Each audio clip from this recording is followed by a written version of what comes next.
Hello everyone, my name is Julius Uzanta and I'll be presenting this paper on closed-form solutions for a low-order system fast frequency response model. The overall purpose of this work is to develop a closed-form analytical solution for a system frequency response SFR model that has the following features. Firstly, it has to be mathematically tractable but reasonably accurate, and what that means is that the model has to capture enough of the underlying physical phenomena so that it can accurately represent the system frequency response, and yet at the same time it needs to be mathematically solvable and fairly stable. Secondly, it has to be able to support fast frequency response bands, and I'll get to them later. And lastly, it has to be able to be used in real-time applications, for example reserve requirements and constraint calculations. Before I get to the paper itself, I just firstly want to discuss what a system frequency response, an SFR model, is. So an SFR model just really describes the aggregate behavior of system frequency in response to active power disturbances, for example, a generator trip. And usually these models are developed by expanding out the terms of the swing equation and then treating the system as a single machine equivalent with a single frequency. And so a generic SFR model structure is shown below. So firstly, you can see here is the contingency, the active power disturbance, and that goes into an inertia block. And this is the change in frequency as a result of that inertia block.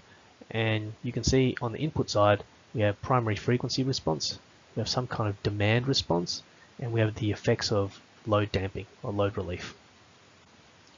And the underlying assumptions for an SFR model are as follows. Firstly, the model ignores all network topology. So all generators, all loads are all lumped together at a single node. And the implication of this is that if there's any network constraints in the system, then this is not captured, especially if it is used to deliver PFR.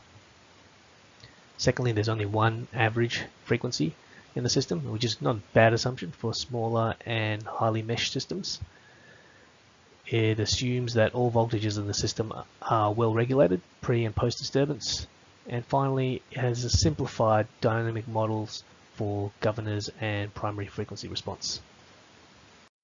Next, I'll quickly go through why some of these components in the SFR model are actually necessary. So if we only had a model with just inertia, so here's the generation contingency, then this is what the frequency response would look like. It was just inertia. If it was just inertia and the load damping component, then this is what the frequency response would look like. And if you had then primary frequency response, then you start resembling something that you would normally see after an actual contingency event. This is a simple SFR model proposed by Teng, and it has some nice mathematical properties based on the following assumptions. First of all, the PFR is assumed to be a generic active power injection with no frequency feedback that's modeled in, so basically no droop. And it is based on a linear ramp. So you can see it's modeled as a pretty simple integrator block. And secondly, there is no explicit consideration of demand response. So if there's any loads in the system that actively respond to frequency, it needs to be rolled up into the PFR. One nice thing about this model is that there's a closed form solution for the frequency deviation, which is here. And a nicer thing is that there's an analytical expression for the frequency nadir, so which is the minimum frequency in the system. The main limitation of this model is that the linear ramp PFR is actually modeled as an integrator block with no limits, and so therefore continues to ramp on forever. And so this model is really only accurate up to the end of the ramp time, TR. And for systems with fast frequency response, or even systems with blends of FFR and PFR, then the model may not accurately capture the frequency nadir, especially if it occurs after the PFR ramp time. So here's some examples of this. The dotted line here is a solution from a numerical solver, and the blue line is a solution from this model, analytical model. You can see here for TR equals 6 seconds that the blue line manages to capture the frequency deviation quite nicely up until 6 seconds, at which point the light trends diverge. And because the analytical model ramps forever, it keeps on improving the frequency response, which is unrealistic. if we start dropping the TR time, we can see that the divergence time is actually at the end of the ramp time. And when we get TRs of very fast response or faster response, we can see that this is no longer capturing the frequency nadir. So in this paper, we propose an alternative representation for the PFR in order to overcome the limitations of the linear ramp PFR model.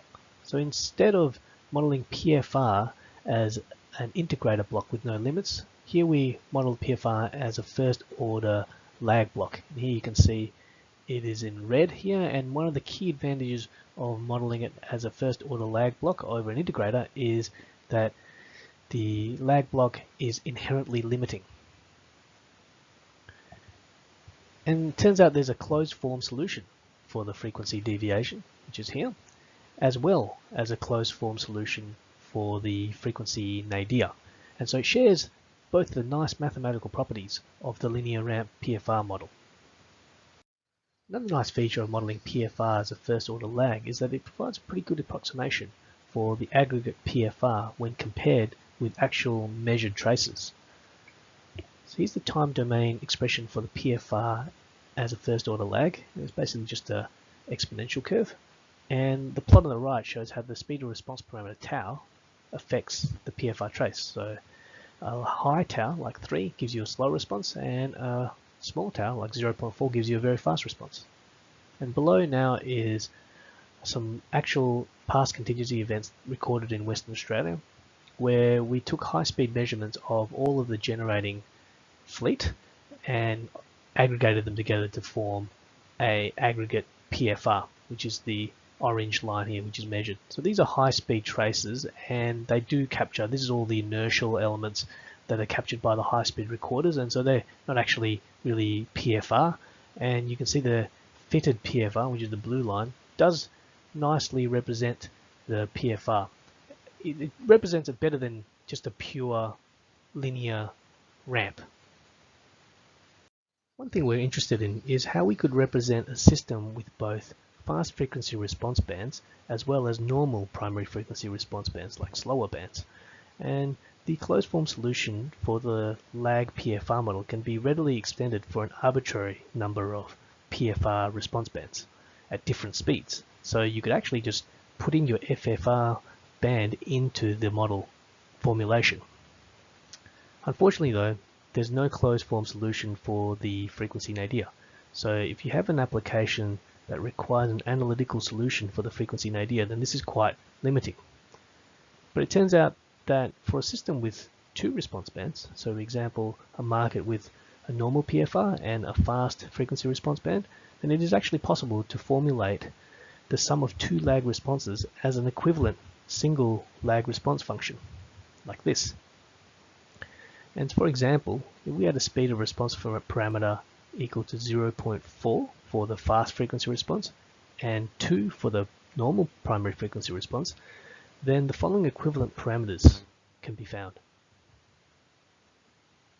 In terms of the accuracy of the approximation, it turns out that it's not too bad. If you just had FFR in the system, then the approximation is very good. As you increase the amount of PFR in the system, then you start seeing some errors creeping in, and if you only had PFR, then there's still some residual errors.